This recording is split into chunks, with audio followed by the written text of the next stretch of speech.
মা বাবা বোনকে হাতের শিরা গলার নলি কেটে নৃশংসভাবে খুনের অভিযোগে দোষী প্রমথেশ ঘোষালকে মৃত্যুদণ্ডের নির্দেশ দিল চুঁচুড়া আদালত।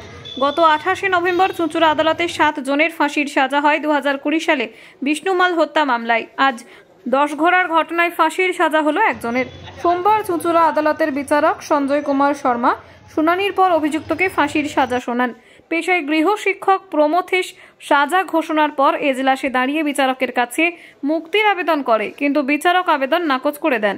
3 বছর আগে 2021 সালের 8ই নভেম্বর ধনিয়াখালী থানার 10ঘোড়া গ্রামের পালপাড়াতে প্রমথেশ তার বাবা অসীম ঘোষাল, মা শুভ্রা ঘোষাল ও বোন পল্লবী চট্টোপাধ্যায়ের গলার নলি ও হাতের শিরা কেটে খুন করে। সেই সঙ্গে প্রমথেশ নিজের হাতের শিরা কেটে আত্মহত্যার চেষ্টাও করে।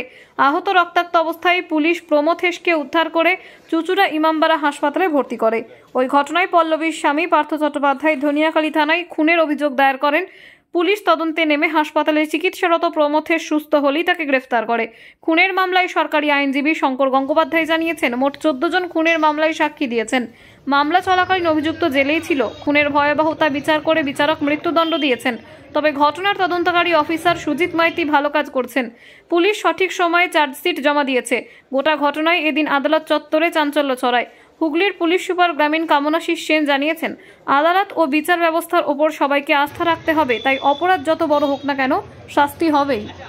আয়েশা আলমের রিপোর্ট, বেঙ্গল আনলিমিটেড। রয়েছে আরও খবর, আর এই খবরের আপডেট পেতে আপনারা সাবস্ক্রাইব করুন এই চ্যানেলটিকে।